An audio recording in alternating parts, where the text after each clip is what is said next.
شیطان بہت شیطانی قوتیں رکھتا ہے، لیکن اللہ کے خاص بندے شیطان سے قوی ہیں، طاقتور ہیں۔ حضرت ابو ہریرہ رضی اللہ تعالیٰ عنہ سے معروف روایت ہے، فرماتے ہیں کہ صدقے کے مال میں حضور نے مجھے امین مقرر کیا، پہرے دار مقرر کیا۔ تو کہتے ہیں میں پہرے پہ تھا، ایک شخص آیا، اس نے چادر بچھائی اور جلدی جلدی سے وہ غلہ، وہ کھجوریں، وہ مال اپنے کپڑے میں ڈالنے لگا۔ میں نے دوڑ کے اس کو پکڑ لیا، تو اس نے اپنا آپ مجھ سے چھڑانا چاہا، لیکن میرے ہاتھوں کی گرفت مضبوط تھی، وہ چھڑا نہ سکا۔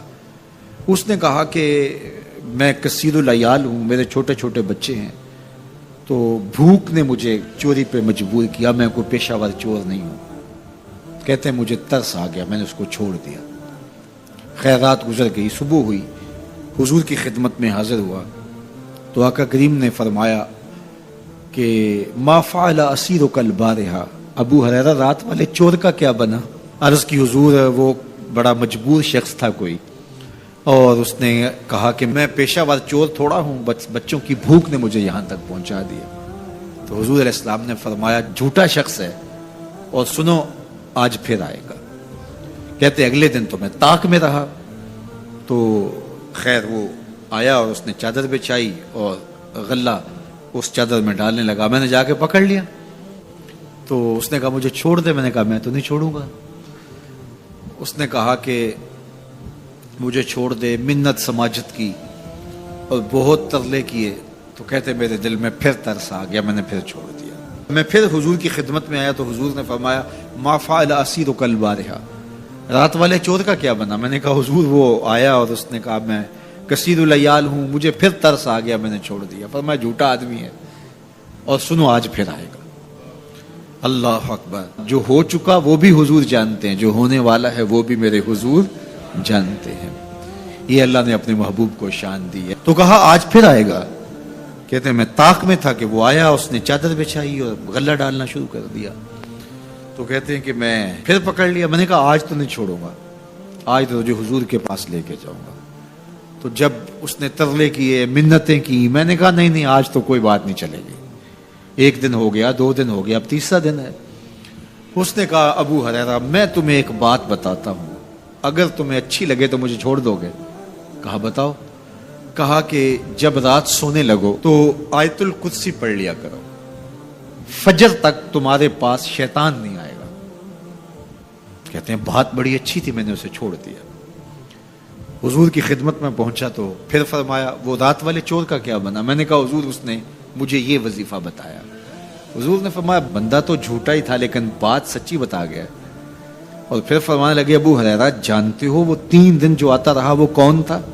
میں نے کہا اللہ و رسولہ عالم۔ فرمایا وہ خود ہی تو شیطان تھا۔ 3 دن جو آتا رہا وہ خود ہی تو شیطان تھا۔ اب شیطان بڑا تگڑا ہے، لیکن ابو ہریرہ پکڑے تو چھڑا نہیں سکتا۔ یار ابو ہریرہ پکڑے تو شیطان چھڑا نہ سکے، اگر حضرت عمر پکڑ لیں تو یہاں تو آ گیا نا، حضرت عمر کے سامنے تو آنے کی ہمت بھی نہیں کرتا۔ ان الشیطان یفر من ظل عمر، شیطان میرے عمر کے سائے کو دیکھ کے بھی بھاگ جاتا ہے۔ تو شیطان بڑا طاقتور ہے، بڑا قوی صحیح، لیکن اللہ کے مخلص بندوں کے مقابلے میں وہ بہت کمزور ہے۔ اس لیے اس راستے پہ اگر چلنا ہو تو کسی طاقتور کے ساتھ چلیں تاکہ یہ کمزور سمجھ کے حملہ آور نہ ہو جائے۔ تو ہم نماز کے اندر جب کھڑے ہوتے ہیں تو اس وقت اللہ سے سیدھی راہ جو مانگ رہے ہوتے ہیں، تو یہ نہیں مانگ رہے ہوتے کہ سیدھی راہ دکھائی دے، ہم دیکھ چکے ہیں حضور کے صدقے سے تبھی تو کلمہ پڑھا ہے، سیدھی راہ دیکھ چکے ہیں تبھی تو وضو کیا ہے، سیدھی راہ دیکھ چکے ہیں تبھی تو کانوں تک ہاتھ لگا کے ہاتھ باندھے اس کی حضور کھڑے ہیں اور رخ قبلہ کی جانب کیا ہے، دیکھ چکے ہیں۔ لیکن آج نماز کے اندر ہم یہ کہہ رہے ہیں اہدنا الصراط المستقیم، مالک راہ دیکھ تو چکے ہیں لیکن پہنچنا بڑا مشکل ہے، راستے میں شیطان بھی کھڑا ہے، نفس بھی کھڑا ہے، کہیں راستہ خراب نہ ہو جائے، ساری زندگی کی کمائی کہیں لٹ نہ جائے۔ اس لیے اللہ سے مانگا کہ مالک ہم کمزور ہیں، ہمیں کوئی مان نہیں ہے کہ ہم نے راستہ دیکھ لیا تو منزل پہ پہنچ جائیں گے، قدم قدم پہ شیطان ہے، نفس موجود ہے، مالک تو دستے کرم بڑھا اور ہمیں منزل تک پہنچا دے، اور جب وہ کرم کرے گا تو پھر پہنچتے ہوئے دیر نہیں لگے گی۔ حضرت ابی ملیکہ رضی اللہ تعالیٰ عنہ تابعی ہیں، امام بخاری علیہ رحمہ نے دیگر محدثین نے ان سے روایات لی ہیں. فرماتے ہیں میں 30 اصحاب رسول سے ملاقات کی اور ہر ایک کو آخرت کے بارے میں ڈاڈا فکر مند پایا. ہر بندہ یہ کہتا تھا میرا خاتمہ ٹھیک ہو جائے. یہ کون کہہ رہے ہیں؟ جنہوں نے حضور کو دیکھا. آج پیر بھی کہتا ہے بس میرے مرید ہو گئے تم سیدھے جنتی ہو، اور مرید بھی کہتا ہے کہ ٹھیک ہے ہمارا پیر بڑا اونچا میں لے جائے گا. اللہ اکبر، حضور سے بڑا پیر کوئی نہیں، صحابہ سے بڑا مرید کوئی نہیں. 30 اصحاب سے ملا ہوں، 30 کے 30 ہی ڈرتے تھے ہمارا خاتمہ ٹھیک ہو. دیکھو حضرت ابو بکر رضی اللہ تعالیٰ عنہ کو میرے حضور نے کہا نا ابو بکر فی الجنہ، عمر فی الجنہ، عثمان فی الجنہ، علی فی الجنہ، طلحہ فی الجنہ. ان کو جنت کی بشارت دی ہے. لیکن صدیق اکبر کیا کہہ رہے ہیں؟ اللہ اکبر. ایک چڑیا کو دیکھ کے اے چڑیا تجھے موج ہے، ایک شاخ سے اڑتی ہے دوسری شاخ پہ بیٹھ جاتی ہے اور تیرا حساب بھی نہیں ہوگا. پھنسے تو ہم ہیں جن کا حساب ہوگا. یہ وہ کہہ رہے ہیں جن کو حضور کی زبان سے یہ لفظ ملے ہیں ابو بکر فی الجنہ، ابو بکر جنتی ہے. اللہ اکبر. عثمان غنی رضی اللہ تعالیٰ نے قبر پہ کھڑے رو رہے ہیں قبرستان میں. تو کسی نے کہا یہاں رو رہے ہو؟ کہا میرے حضور نے کہا تھا کہ آخرت کی پہلی منزل قبر ہے. اللہ اکبر. یہ وہ ہے جن کو بشارتیں دی گئی ہیں، جن کے عمل، جن کے کام اور جن کی محنتیں اور دین کے لیے خدمات کسی ترازو پہ تولی نہیں جا سکتی. اور صحابی کا عمل، صحابی ایک مٹھی جو خیرات کرے، روایت میں آتا ہے ایک مٹھی جو خیرات کرے، اور بعد میں آنے والا احد پہاڑ جتنا سونا خیرات کرے. صحابی کا عمل پھر بھی زیادہ ہے. 15 کلومیٹر پہ پھیلا ہوا پہاڑ، اتنا سونا کسی کے پاس ہوگا ہی نہیں، حکومتوں کے پاس نہیں. لیکن فرض کرو کسی کے پاس ہو، پھر اتنا جگرا بھی ہو کہ وہ خیرات بھی کر دے، لیکن اس کا اجر پھر بھی صحابی کے مٹھی بھر جو خیرات کرنے کے عمل کو نہیں پہنچ سکتے. اور ابو بکر وہ ہیں جنہوں نے مٹھی جو خیرات نہیں کیے، سارا گھر خیرات کر دیا. کتنا اجر ہے. لیکن پھر بھی کہا کہ چڑیا تجھے موج ہے، ایک شاخ سے اڑ کے دوسری شاخ پہ بیٹھ جاتی اور تیرا حساب بھی نہیں ہوگا. پھنسے تو ہم ہیں جن کا حساب ہوگا. یہ وہ لوگ ہیں جن کی زندگیاں تقوی میں گزری. تتجافا جنوبہم عن المضاجع، ان کی کروٹیں بستروں سے الگ رہتی تھی. ہم تو جی بھر کے سوتے ہیں، لیکن ان کی کروٹیں خوف خدا کی وجہ سے بستروں سے الگ رہتی تھی. طمع اور خوف میں رب کو پکارتے تھے. حضور کے جمال جہاں آرا کو جی بھر کے دیکھا اور بشارتیں حضور کی زبان سے نصیب ہوئی، پھر بھی ڈر رہے ہیں. تو ابھی ملیکہ کہتے ہیں کہ میں 30 اصحاب سے ملا ہوں، ہر شخص ڈاڈا فکر مند تھا آخر ٹھیک ہو جائے، انجام بخیر ہو جائے. تو یہ واقعی بڑی مشکل منزل ہے. منزل کو پہنچے لوگ برباد ہو جاتے ہیں. بلعام بن باورا کی مثال ہمارے پاس نہیں ہے. تھا مستجاب الدعوات ولی، لیکن لڑک کے کہاں جا پہنچا. زبان کی لغزش نے اس کو کہاں تک پہنچا دیا.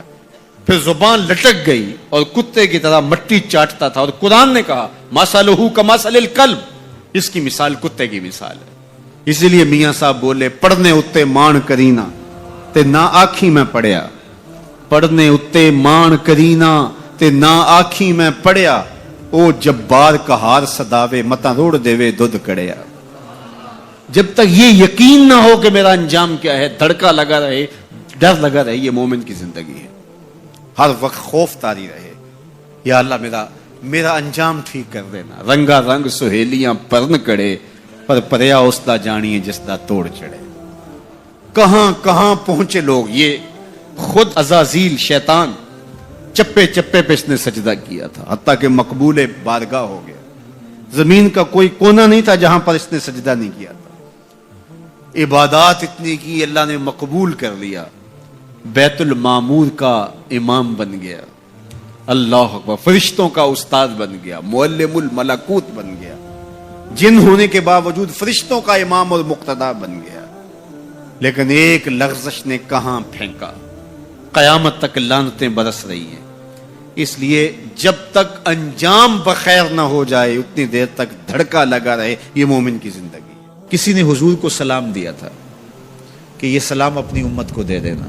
حضور علیہ السلام نے یہ سلام پھر پوری امت تک پہنچایا. اور اگر آپ تک پہلے نہیں پہنچا تو آج آپ وہ سلام وصول کر لیجئے۔ حضرت عبداللہ ابن مسعود رضی اللہ تعالیٰ عنہ سے مروی ہے، قال رسول اللہ صلی اللہ علیہ وآلہ وسلم، کہ رسول کریم صلی اللہ علیہ وآلہ وسلم نے فرمایا، معراج کی شب جب میں آسمانوں پہ گیا تھا تو میں ملا تھا حضرت ابراہیم علیہ السلام کو، فقال یا محمد صلی اللہ علیہ وسلم، تو انہوں نے مجھے مخاطبہ کرتے ہوئے کہا کہ اے پیارے محبوب، جب آپ واپس جائیں گے تو اپنی امت کو میرا سلام دینا۔ اور حضور نے حضرت عبداللہ ابن مسعود رضی اللہ تعالیٰ عنہ سے مروی ہے کہ یہ سلام امت کو پہنچا دیا، تو جن تک ابھی تک نہیں پہنچا تھا آج ان تک یہ سلام پہنچ گیا۔ تمہیں مبارک ہو، تمہیں حضرت ابراہیم نے سلام بھیجا ہے، اور سلام بھیجا بھی حضور کے ہاتھوں ہے۔ اللہ اکبر، کتنے خوش نصیب ہو تم کہ تمہیں حضرت ابراہیم سلام بھیجے اور سلام لے کر آنے والے حضور ہوں۔ اللہ اکبر، تو یہ ہمارا اعزاز ہے کہ ہمیں یہ اعزاز ملا۔ میری خوش قسمتی میں تیرا امتی، یہ میرا اور آپ کا مقدر کہ ہم حضور کے امتی ہیں، ہمیں نبیوں کے سلام آ رہے ہیں۔ تو کہا کہ اپنی امت کو میرا سلام کہنا اور انہیں میری جانب سے ایک پیغام بھی دینا، یہ خبر بھی دینا۔ اور وہ خبر کیا ہے؟ سنو، جنت کی جو مٹی ہے وہ بڑی پاکیزہ ہے، اور وہاں کا پانی بڑا میٹھا ہے، کھیت بڑے زرخیز ہیں، جو بھی بیج لگاؤ فوراً اگ جاتا ہے۔ تو جو زرخیز زمین ہوتی ہے تو پھر کسان چاہتا ہے کہ اس میں کچھ ڈال لے۔ وہ ہمارے پنجابی میں کہتے ہیں کہ وہ زمین وتر میں ہوتی ہے، تو بیج ڈالو گے تو جلدی اگے گا۔ 5 بیج ہیں جو وہاں بو گے تو وہاں خوبصورت گلاب کھلیں گے، وہاں خوبصورت چمن آباد ہو جائے گا، وہاں تمہارا اپنا باغ ہوگا۔ اس میں سبحان اللہ کے کچھ بیج ڈال دو، کچھ الحمدللہ کے بیج ڈال دو، کچھ لا الہ الا اللہ کے بیج ڈال دو، کچھ اللہ اکبر کے بیج ڈال دو، کچھ لا حول ولا قوت الا باللہ کے بیج ڈال دو۔ کہا کہ کھیت تیار ہے، سہاگا لگا ہوا ہے، زمین وتر میں ہے، پانی وافر ہے، مٹی اچھی ہے، موسم خوبصورت ہے، انہیں جا کے میرا سلام دینا، انہیں کہنا کہ بس بیج ڈال لو، اور یہ بیج تمہارے پاس موجود ہے۔ اور اب بھی اگر کوئی بیج نہ ڈالے، اقبال نے کہا تھا نا، موسم اچھا پانی وافر مٹی بھی زرخیز، موسم اچھا پانی وافر مٹی بھی زرخیز، جس نے اپنا کھیت نہ سینچا وہ کیسا دہقان۔ تو کہا کہ یہ 5 بیج تمہارے پاس رکھے ہوئے ہیں، اور یہ بیج ہمیں ہمارے حضور نے دیے ہیں۔ کہا بیج تمہیں دیے ہیں، کھیتی فرشتوں نے تیار کر دی ہے، باغ اچھا ہے، اور یہ پکی بات ہے تم بیج ڈالو گے تو فصل اگے گی۔ اب وہاں ہوائیں چل رہی ہیں کستوری کی مہک سے، مشک بار ہوائیں، تو اب تمہاری مرضی ہے کہ تم بیج لگاتے ہو یا بیج نہیں لگاتے ہو۔ تو کہا کہ یہ حضرت ابراہیم نے پیغام بھیجا ہے آپ سب کے لیے، حضور کی وساطت سے یہ پیغام آیا ہے کہ جنت کی مٹی تیار ہے اور سہاگا لگا ہوا ہے، پانی بالکل تیار ہے، اور کھیت بھی ہموار ہے، بس آپ نے جو ہے وہ چھڑکاؤ کرنا ہے بیج کا۔ اور یہ بیج 5 ہیں، اگر تم ڈال لو گے تو فصل اگ جائے گی، موج کرو گے، کبھی دعائیں دو گے کہ کسی نے کوئی نسخہ بتایا تھا۔ تو یہ 5 بیج کون سے ہیں؟ سبحان اللہ، الحمدللہ، لا الہ الا اللہ، اللہ اکبر، لا حول ولا قوت الا باللہ۔ تو یہ 5 بیج بونے کے لیے ہی تو ہم یہاں آئے ہیں۔ ہم گھر بار چھوڑ کے اس لیے آئے نا، گھر والے پوچھتے ہو کدھر جا رہے ہو، ہم کھیتی باڑی کرنے جا رہے ہیں، ہم کچھ بیج لگا کے آئیں گے، انشاءاللہ پھر جب وہ اگیں گے، بڑے ہوں گے تو جنت میں آپ کو بھی اس کی چھاؤں میں بٹھائیں گے۔ تو انہوں نے کہا ہوگا جاؤ تم بھی کھیتی باڑی کرو، تو پیچھے سے ہم بھی فارغ نہیں ہیں، ہم بھی انشاءاللہ بیج گاڑیں گے۔ تو پڑھیے سبحان اللہ والحمدللہ ولا الہ الا اللہ واللہ اکبر ولا حول ولا قوت الا باللہ، سبحان اللہ والحمدللہ ولا الہ الا اللہ واللہ اکبر ولا حول ولا قوت الا باللہ، سبحان اللہ والحمدللہ ولا الہ الا اللہ واللہ اکبر ولا حول ولا قوت الا باللہ۔ لاکھوں لوگ حضور کی چوکھٹ پہ، لیکن ہر بندہ یہ محسوس کرتا ہے اس طرح ساری رحمتیں میرے پہ اتر رہی ہیں، میرے پہ برس رہی ہیں۔ وہ کیا کسی نے کہا تھا اور قلم توڑ دیا، اس نے کہا کہ یہ کتنی عجیب بات ہے کہ اتنے بڑے ہجوم میں، ذرا شعر کا حسن دیکھیے، یہ کتنی عجیب بات ہے کہ اتنے بڑے ہجوم میں وہ دیر تک سنتے رہے بس میری ہی داستان. ہر بندے کو یہی محسوس ہوتا ہے. یہ کتنی عجیب بات ہے کہ اتنے بڑے ہجوم میں وہ دیر تک سنتے رہے میری ہی داستان. تو ہر بندے کو یہی لگتا ہے کہ میری ہی وہ سن رہے ہیں. اور زہری صاحب کا انداز بڑا سادہ ہے, پنجابی لہجہ ہے کہ آقا دے دوارے تے غلاماں دیاں ٹولیاں, ایک پیا سندا اے لکھاں دیاں بولیاں. ایک پیا سندا اے, کوئی اردو میں بول رہا ہے, کوئی پشتو میں بول رہا ہے, کوئی پنجابی میں بول رہا ہے, کوئی عربی میں بول رہا ہے. اور اقبال کہتا ہے شش جہت روشن سے تابے روئے تو ترکو تاجی کو عرب ہندوئے تو. حضور یہ ترک بھی آپ کے غلام, یہ تاجک بھی آپ کے غلام, یہ عرب بھی آپ کے غلام, یہ سارے نوکر آپ کے. گرد تو گردد حریم کائنات از تو خواہم یک نگاہ التفات. مجھے اپنے والد گرامی یاد آ گئے. وہ روزانہ یہ شعر پڑھا کرتے تھے اور پڑھتے ہوئے ان کی جو کیفیت ہوتی تھی ہمیں ترس آتا تھا ان کے اوپر. ہم بالکل جب چھوٹے تو ہم خود رونے لگ جاتے تھے ان کو دیکھ کے. تو وہ روزانہ پڑھتے تھے ز مہجوری برآمد جان